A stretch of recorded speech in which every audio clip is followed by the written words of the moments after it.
Baik, bismillahirrahmanirrahim. Pada kesempatan ini kita akan mempelajari mengenai gerak lingkar ya. Sebelumnya sudah kita bahas gerak lurus, sama halnya seperti gerak lurus, di gerak lingkar juga ada gerak lingkar beraturan dan ada gerak lingkar berubah beraturan. Nah, kita gambarkan ya. Contoh gambaran vektor pada gerak lingkar. Ini tentu kalau membahas gerak lingkar berarti kita lintasannya adalah berupa lingkaran ya. Oke. Nah, katakanlah suatu partikel bergerak pada suatu lingkaran dengan laju tetap, mempunyai percepatan. Meskipun laju yaitu besar vektor kecepatan sesaat adalah tetap, tetapi vektor kecepatannya berubah arah terus menerus ya. Kan ini berubah arah terus menerus. Jadi berubah ya arahnya. Sehingga disebut gerak lingkar beraturan, yaitu lajunya tetap ketika suatu geraknya dipercepat. Nah, jika laju gerak partikel adalah v, lalu kita ingin menentukan berapa percepatan a untuk gerak lingkar beraturan. Nah, katakanlah di sini titik pusatnya ya. Oke. Di sini ada titik P. Di sini ada titik P aksen. Ini posisi kedua ya. Berarti dari sini ditarik. Ini ada R ya. Jarak. Ini ada theta.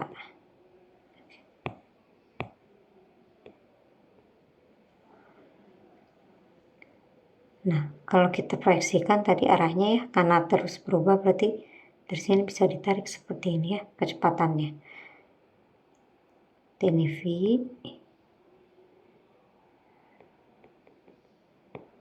Oke, berarti ini V juga ya. Dan ini adalah delta V-nya atau perubahan kecepatannya. Nah, kalau kita lihat ini siku-siku ya. Nah, pada saat T partikel berada pada titik P dan vektor kecepatan dinyatakan oleh V ya. Nah, beberapa saat kemudian pada saat T plus delta T, partikel sudah berada di titik P aksen, di mana vektor kecepatan dinyatakan oleh V aksen pula ya, ini V aksen sorry. Nah, perhatikan arah vektor kecepatan pada setiap saat ya, yang ini. Ini merupakan sepanjang garis singgung lingkaran pada arah gerak vertikal ya. Ini kan arah gerak vertikal ke sini. Arahnya ke sini nih.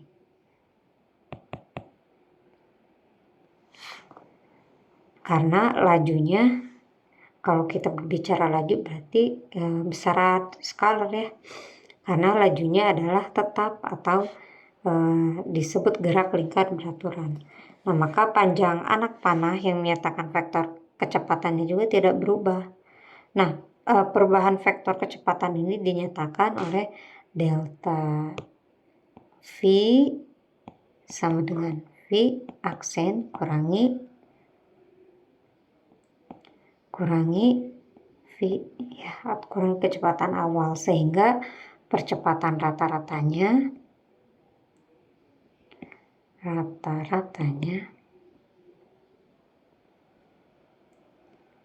A sama dengan delta V per delta T. Nah, dan arah percepatan rata-ratanya ini adalah sama dengan arah si delta V-nya ya. Atau perubahan kecepatannya, karena pembaginya itu delta T yang merupakan suatu skalar. Nah, untuk menghitung percepatan sesaat sama seperti di gerak lurus, selang waktu delta T-nya ini kita buat sangat kecil, yaitu delta T-nya menuju 0. Artinya titik P ini pada di gambar ini kita buat mendekati titik P. Ya. Nah, apa yang terjadi jika P aksen ini, posisi kedua ini dibuat mendekati P, artinya delta T-nya diperkecil. Nah, tampak bahwa delta V juga akan menjadi kecil. Nah, akan tetapi percepatannya itu yang delta V per delta T ini tetap besar. Dan arahnya sama dengan arah delta V. Nah, adapun besar vektor delta V nanti dimutlakin ya. Berarti nanti delta V tanda mutlak, berarti nanti dikuadratkan.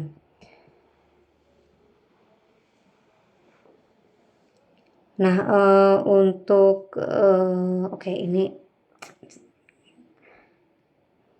review diumumkan saja seperti garis lurus. Nah, kita gambarkan biar lebih jelas. Contohnya ini lingkaran, kita akan menghitung kecepatan sesaatnya ya. Contohnya di sini kalau sesaat berarti sangat kecil.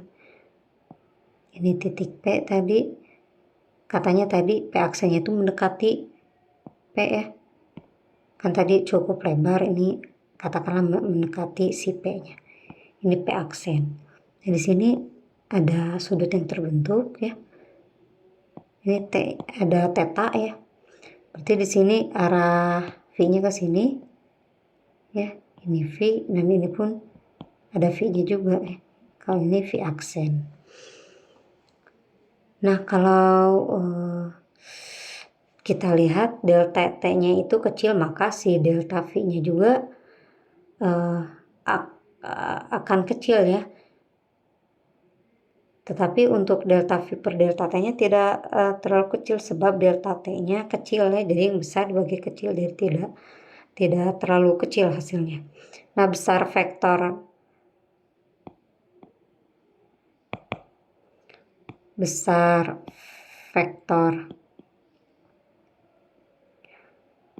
delta V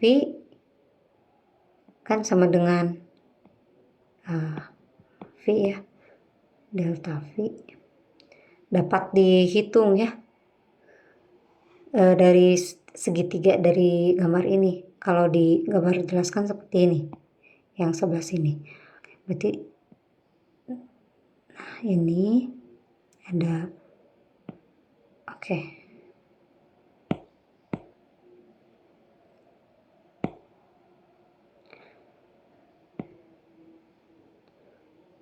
Berarti di sini ada titik P ya, yang tadi yang ini. Titik P membentuk siku-siku karena ke sini arah P-nya. Ini ada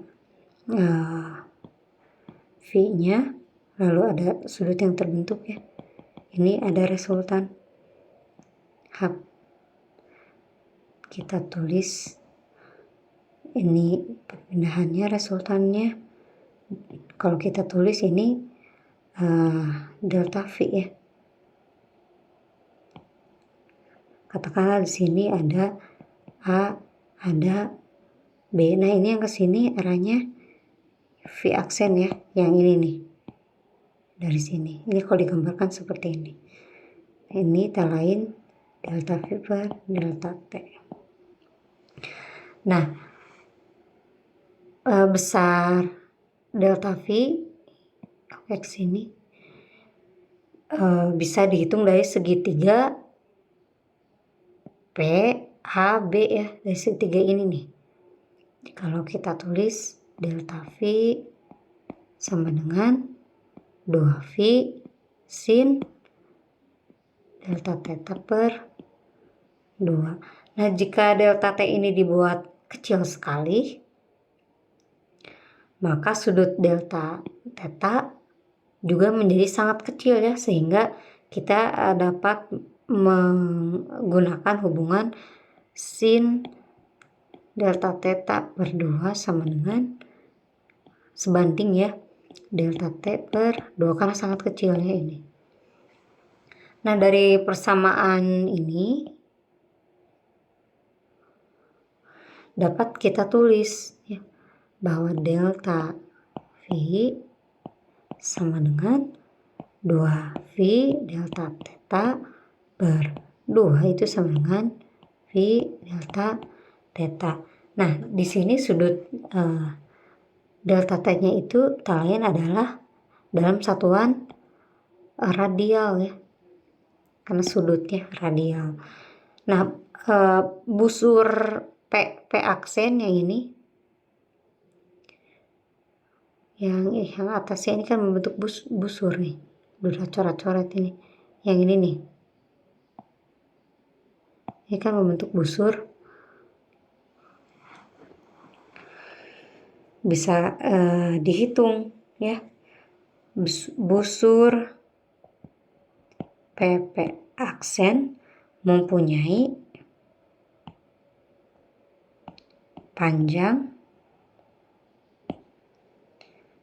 delta S ya, dengan delta S ini sama dengan R delta theta. Sebetulnya tuh ini biasanya deltanya nggak ditulis, biasanya langsung kayak gini, theta R, panjang panjang delta S-nya ini sama dengan besar sudut dikalikan dengan R-nya ya, kayak panjang pusat ke letak partikel, atau theta sama dengan S per R ya. Kalau ini ada delta theta berarti di sini juga ada ya.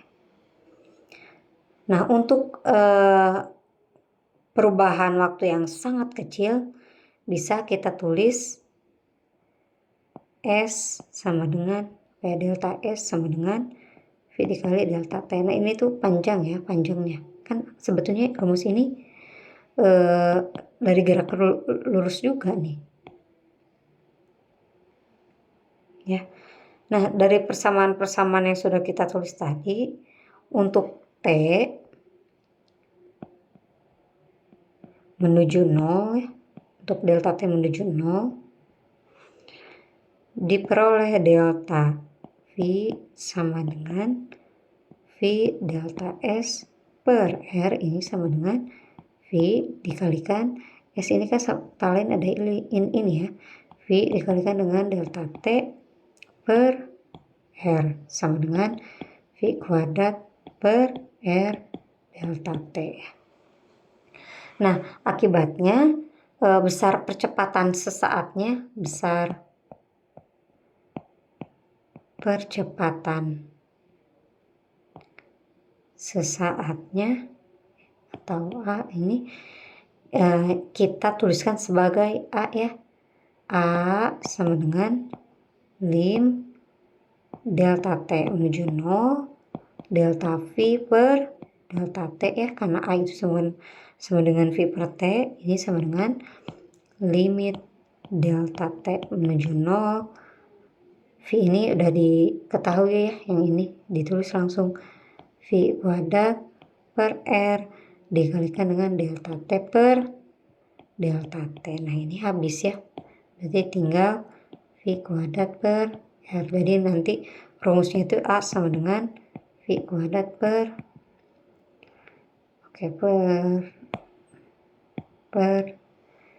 R. Nah, arah vektor percepatan sesaat ini diberikan oleh arah perubahan kecepatannya.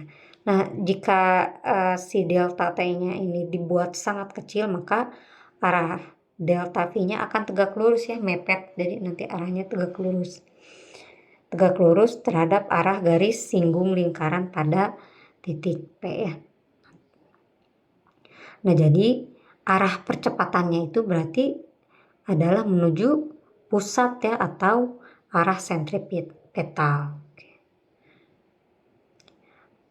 Arah percepatannya menuju pusat ya, atau arah sentripetal. Jadi kan bulat ya kayak gini, kan terus kayak gini ya. Ketika dibikin kecil kan ini menuju pusat arah percepatannya. Nah, jadi kesimpulannya untuk gerak lingkar beraturan dengan laju v, vektor percepatan sesaat diberikan oleh A sama dengan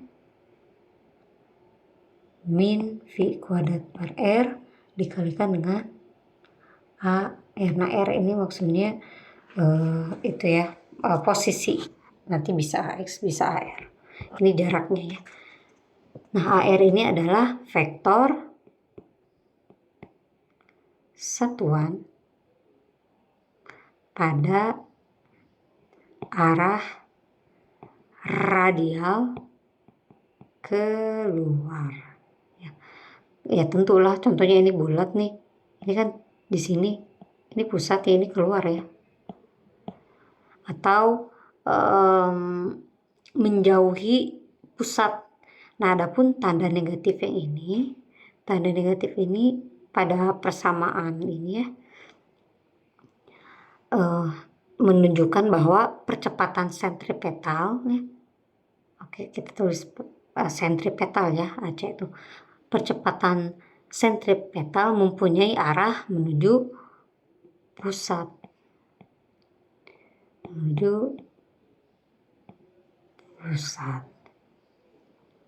Nah, dalam gerak lingkar, jarak partikel pada suatu saat terhadap pusat lingkaran harganya tetap ya, dan sama dengan di jari lingkaran.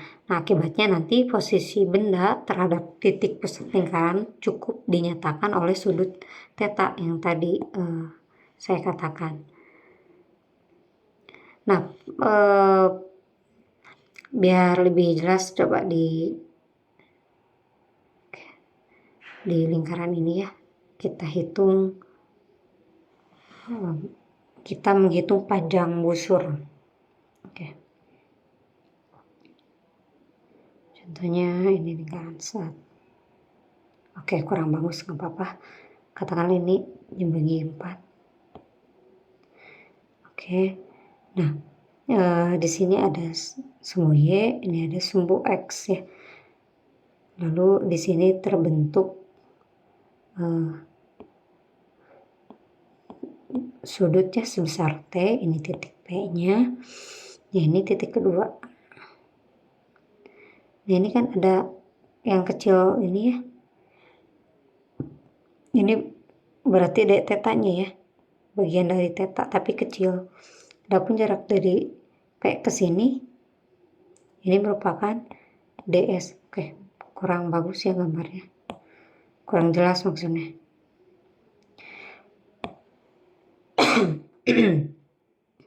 Oke, ini ada lingkaran. Nah, sama saja. Ini ada lingkaran. Oke, bagi 4 kuadran. Ini ada sumbu Y, ini ada sumbu X. Sini katakanlah posisi benda ya. Oke. Membentuk sudut theta. Ketika ditanyakan nanti di posisi ini tentu kecepatannya berubah ya. Nah, ini seperti ini, berarti di sini ada D theta ya. Nah, oke, di titik P. Nah, di sini ini kan panjang lintasannya ya. Kita tulis DS. S tadi lintasannya, jaraknya. Nah, panjang busur DS ini dapat dinyatakan dengan tadi DE sama dengan R D theta ya. Ini ada jaraknya nih R. Kalau kita tulis. Sehingga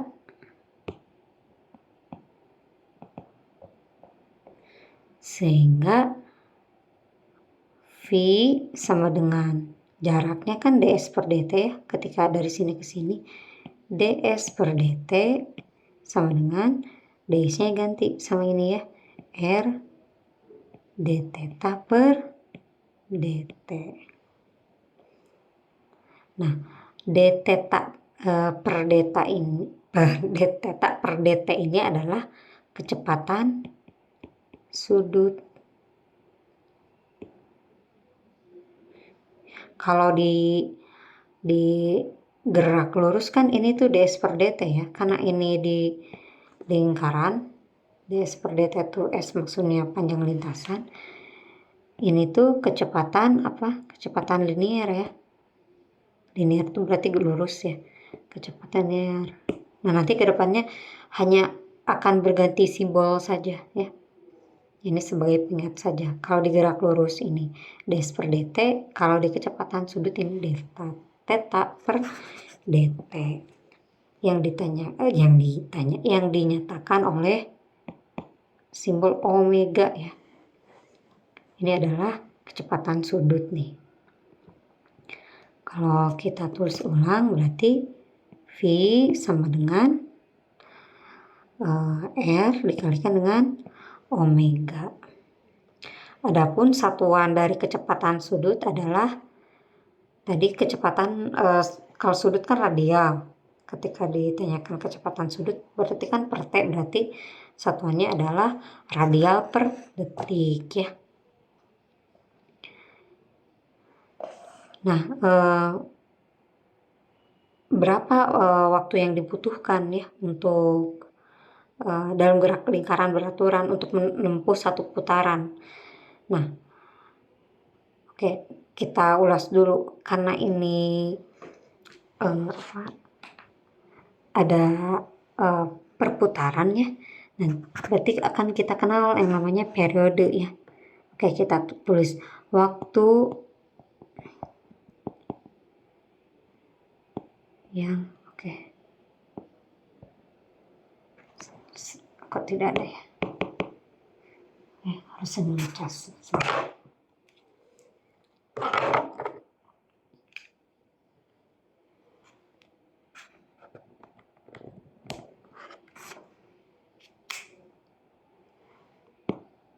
Sebentar ya, ngecas. Oh, pantas 0%. Oke, sambil berjalan ya, mohon maaf. Ini pakai jari. Oke, nggak bisa kalau pakai jari. Oke, sebentar. Oke, mohon maaf, ini pennya harus dicas dulu ya. Nah, adapun waktu yang diperlukan dalam gerak lingkar beraturan untuk menempuh satu putaran disebut periode putaran ya, yang kita kenal dengan T ya. Kalau ditulis seperti ini, siapa tahu udah ada. Oke, udah ada. Waktu yang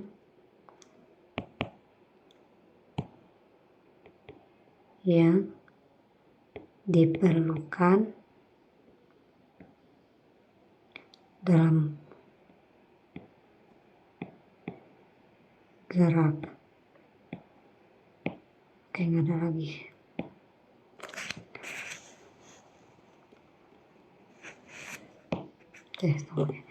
Oke. Waktu yang diperlukan dalam gerak lingkaran beraturan untuk menempuh satu putaran disebut periode putaran, atau kalau kita tulis dengan simbol itu T besar ya.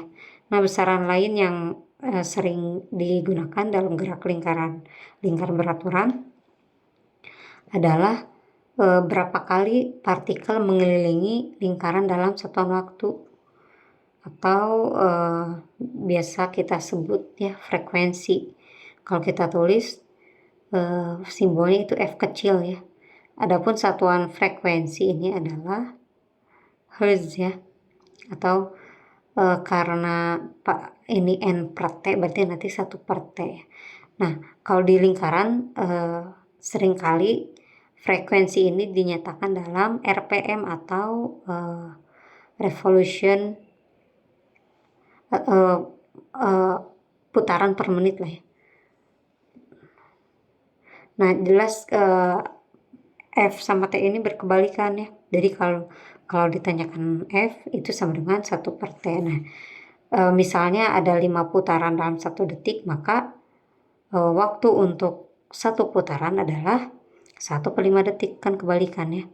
Jadi T-nya pun sama dengan 1/5. Nah, hubungan lain antara omega dan T dalam waktu 1 periode, 1 putaran.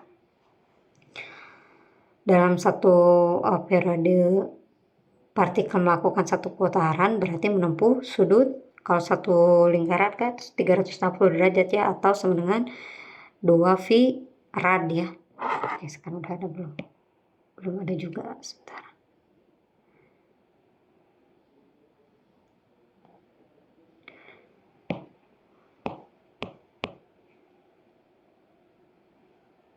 Pakai tangan dulu deh.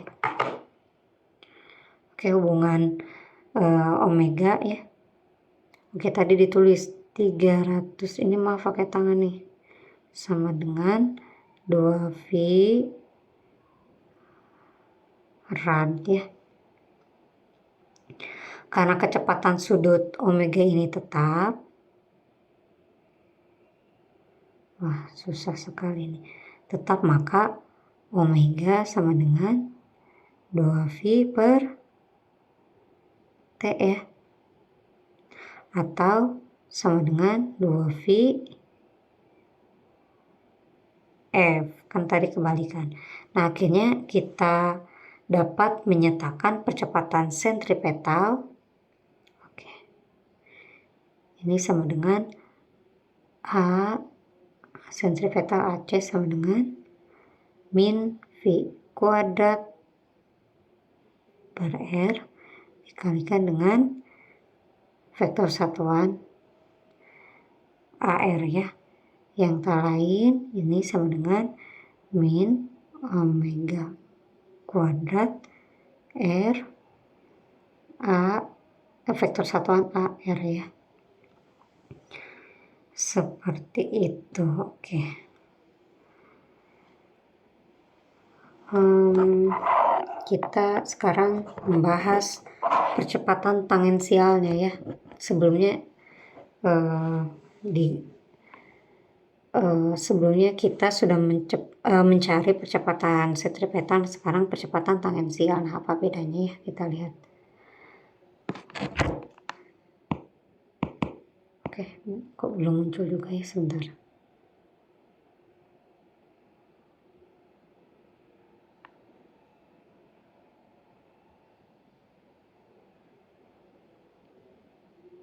Oke.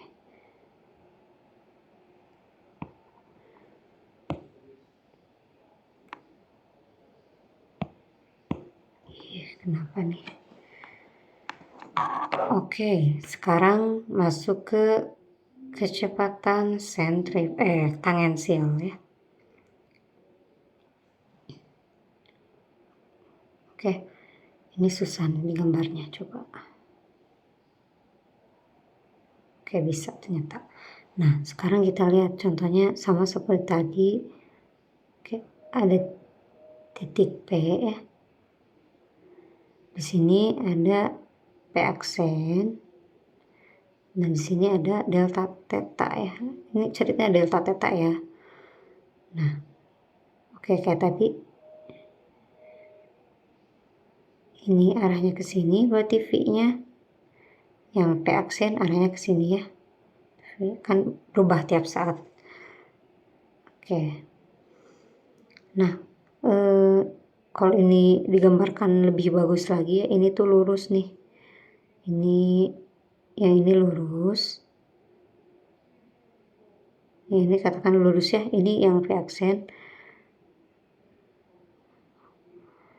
Lalu kita seperti tadi nih.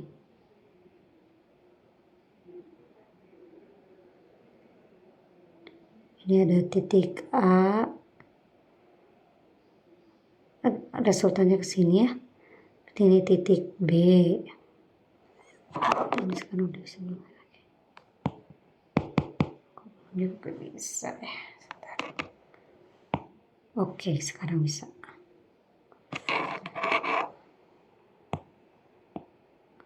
Oke, ini di sini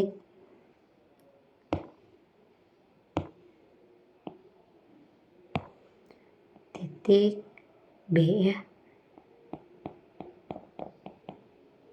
Iya. Oke. Ini A, B, kalau diteruskan sama aja seperti ini ya. Ini V aksen, ini delta V ya, dari jarak ke sini. Delta V, ini delta V pada periode tertentu. Nah, sekarang kita pandang hal yang lebih umum, yaitu gerak lingkar dengan laju yang tidak tetap. Ya, ini contohnya nih.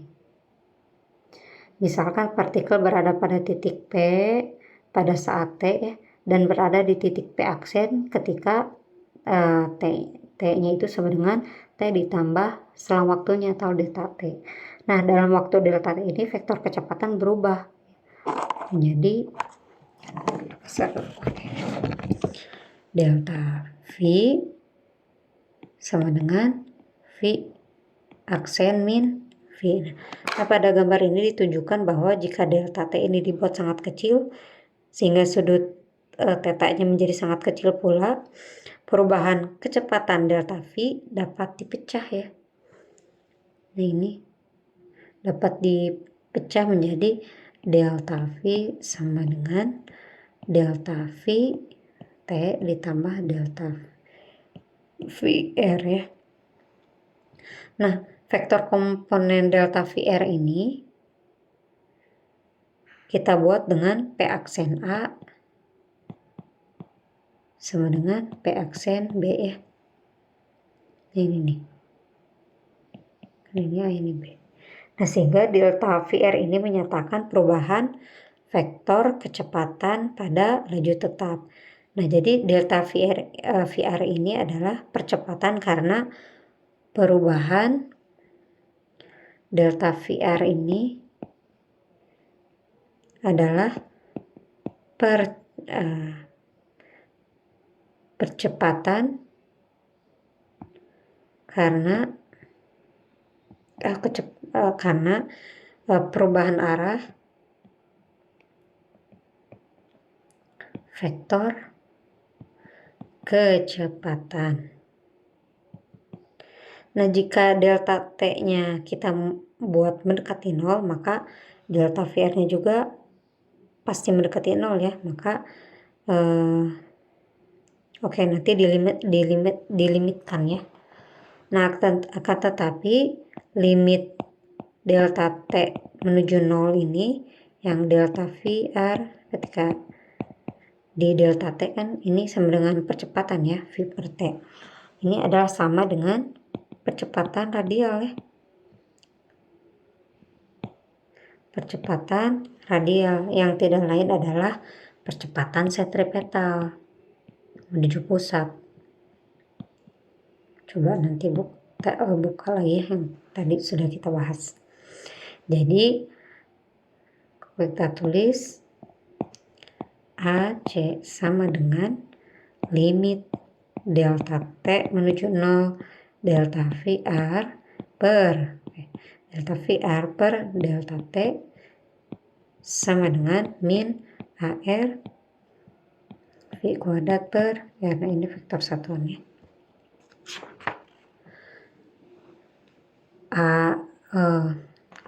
AC ini atau sentripetal ini menuju pusat atau arahnya sentripetal. Nah, jika delta T-nya sama dengan 0, yaitu bila si P aksen ini, bila P aksen ini mendekati P ya, jadi dari tadi polanya seperti itu. Bagaimana rata-ratanya, bagaimana ketika ditanyakan sesaat dibuat mepet ya, berhimpit. Vektor komponen delta VT-nya akan mempunyai arah tangensial ya, yang ini. Akan mempunyai arah tangensial atau arah singgung. Nah, arah singgung.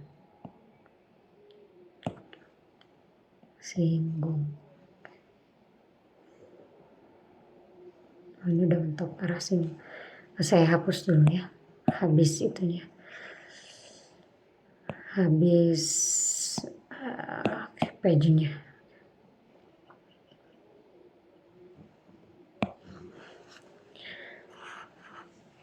ke arah tangensial atau arah singgung. Akibatnya percepatan singgung ya atau tangensial, percepatan tangensial A T sama dengan limit delta T menuju 0, berarti delta VT per delta T ini sama dengan D VT per DT. Sebetulnya itu polanya tadi bolak-balik sama ya tools matematikanya. Nah, karena VT ini mempunyai arah garis singgung lingkaran ya, arah garis singgung lingkaran, maka D VT sama per DT ini sama dengan ini vektor satuannya ya dikalikan dengan dV per dt.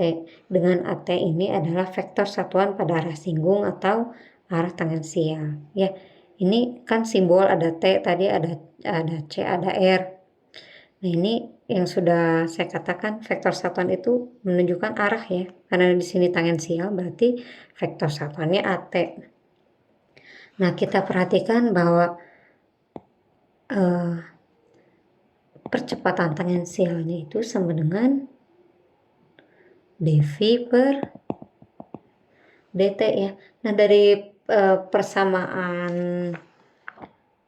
persamaan tadi yang sudah kita tulis bahwa V sama dengan R kalikan dengan omega ya, kita peroleh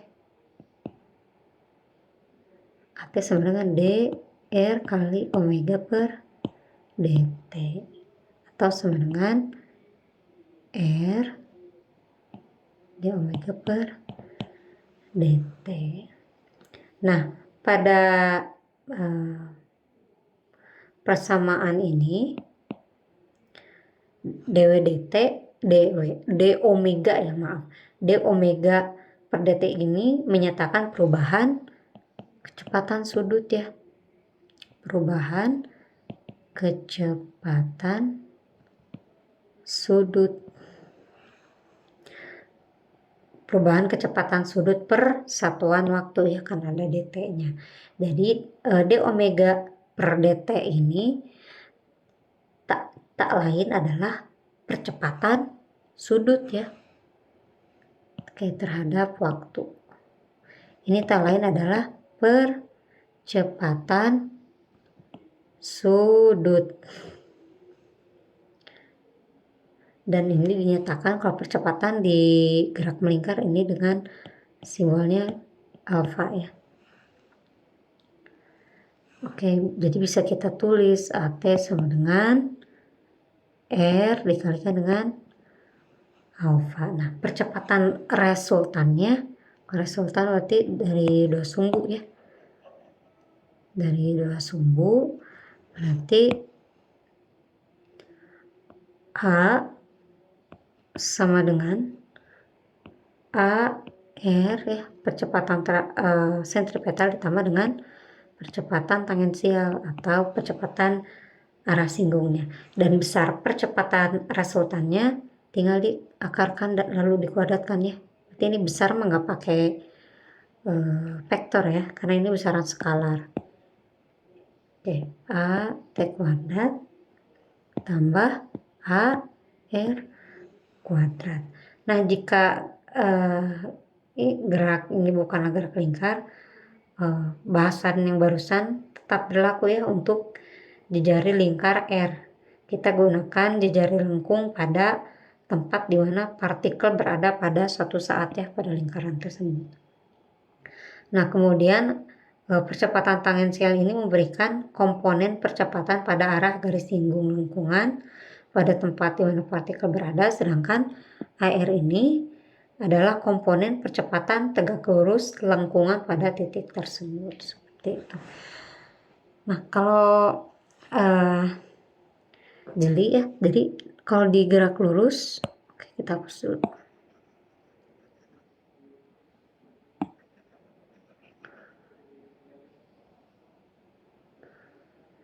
Nah, kalau di gerak lurus itu nanti ada S, tulis dulu gerak lurus, gerak melingkar atau gerak lingkar ya. Gerak lurus ada S ya, posisi. Oke, tulis dulu posisi. Ada kecepatan, ada percepatan. Di gerak lurus kalau posisi itu S ya, kalau di kecepatannya V, kalau percepatannya A. Nah kalau di gerak melingkar S-nya itu theta ya, V-nya omega atau kecepatan sudut, satuannya rad per sekon. Kalau percepatan ini alfa ya, seperti ini. Oke, miring ya. Nah hubungannya seperti apa? Seperti yang tadi, karena yang namanya gerak lingkar ini ada jari-jari ya, berarti ketika S ditanyakan S ya, S sama dengan hubungannya theta dikalikan dengan R. Begitu V sama dengan omega kali R ya, makanya tadi langsung tuh R kali omega atau omega kali R. Maaf kalau seandainya tadi keceplosan W, maksudnya omega ya. Nah begitu pun untuk A, sama dengan alfa dikalikan dengan R. Sama-sama percepatan ya, tapi semuanya dikalikan dengan R. Seperti itu ya. Oke, mungkin itu ya untuk gerak melingkar. Jadi hampir sama dengan gerak lurus, tapi yang menjadi tambahan karena ini gerak melingkar ya, jadi kita harus menghitung panjang busurnya ya. Kalau gerak lurus kan tinggal dihitung seperti ini, tapi kalau di gerak melingkar kita harus menghitung ininya, sisi yang dilaluinya. Contohnya dari titik A sampai titik B, kan ini titik pusatnya di sini, ini ada R, ini ada sudut. Nah itu yang diperhitungkan ya, seperti itu. Oke, terima kasih atas perhatiannya. Wassalamualaikum warahmatullahi wabarakatuh.